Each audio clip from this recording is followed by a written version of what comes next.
But a new report says extreme anti-government militia movements are cropping up all over the country. Rick, the Southern Poverty Law Center says these anti-government militia groups are gaining ground in the Midwest, Pacific Northwest, and the Deep South. They're right-wing extremists with lots of guns and an axe to grind against the U.S. government. Video is an example of how militias are making a comeback, according to a new report from the Southern Poverty Law Center.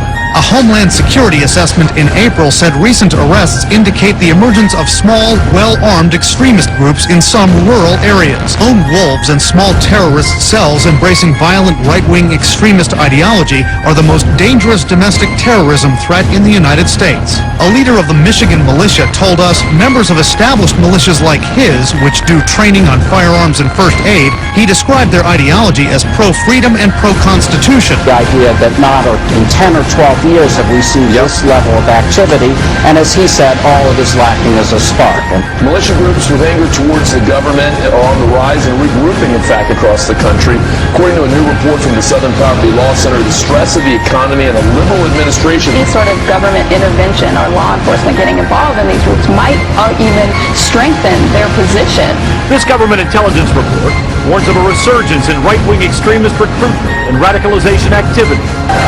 It cites rising unemployment, illegal immigration, fear of gun control. Anti-government right-wing U.S. militias are on the rise, with growing membership in the Midwest, Pacific West, and Deep South. Both the department and the Southern Poverty Law Center say they are seeing some increase in those right-wing groups. Mr. Hancock said, quote, "This militia scare is what got them. It was all manufactured. The entire case was made up. Just like Waco by the same government, he says, that lied about 9/11. Hancock said he knew all the Viper defendants, was good friends with one, and added, "I've been feeling this coming again. It's the same people. It's Rahm Emanuel. It's Janet Napolitano. It's Hillary Clinton. All these were the same people that were doing it back then." 92%, if you say a person concerned about borders and ports that are unsecured, if you're worried about illegal immigration, Second Amendment rights, or a returning veteran from the wars in Iraq and Afghanistan, it is not likely, as the Homeland Security Department suggests, to be a right-wing extremist. Are you listening, Janet Napolitano? Prevented.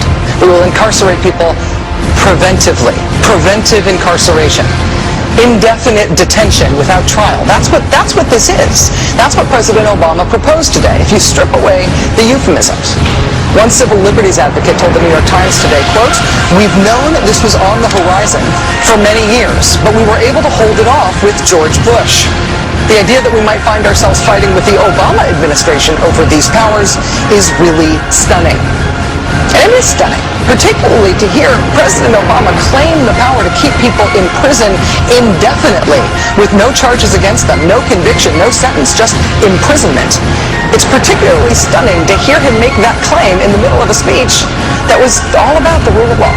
How can a president speak the kind of poetry that President Obama does about the rule of law and call for the power to indefinitely, preventively imprison people because they might commit crimes in the future?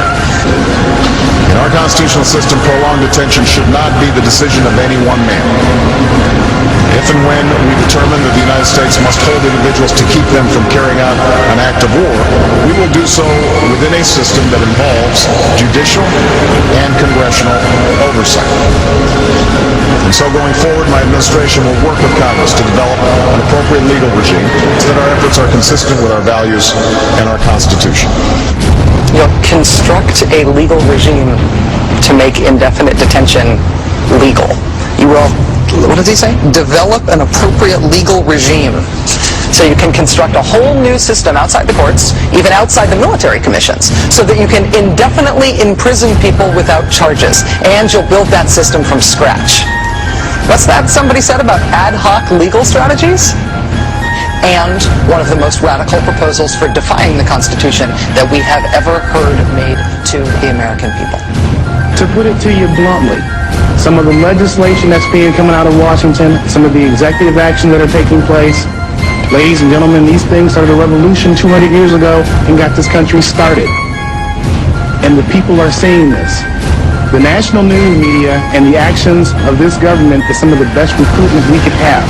We don't have to say much. All you have to do is talk to the average person out there to tell you, how do you feel about your government? And the people you look at here, we're the calm ones. We're the ones that calm people down. Now, I'm speaking here as a representative for my state and other groups that I know of. The animosity that I see out there between the citizens, all of them, and the government is frightening. What they did was, after listing all these abuses and government atrocities that you're going to hear here today, and they saw that they were going to no avail, they decided to see what they could do to become part of the solution. They looked into the law, and under Title 10 U.S.C. 311, saw a phenomenon known as the unorganized militia that consists of all people, even the people taking these pictures right here, everyone. And they began to form themselves in units for their own self-defense and their self-preservation. Now, the way we stand now, and it's good that we're getting these views aired out, because 200 years ago, the British didn't get the hint until they saw dead redcoats out there. This nation is probably one of the most heavily armed forces on earth. And I have heard more and more people say, if one of these black-suited, armor-wearing, state-sponsored terrorists come kicking down my door, I'm going to blow somebody away. They don't call themselves militia. They don't even call themselves patriots. They call themselves American citizens who are getting tired of confiscatory tax rates, increasingly legislation, increasingly heavy regulations, which is they believe are leading them down a path to involuntary servitude.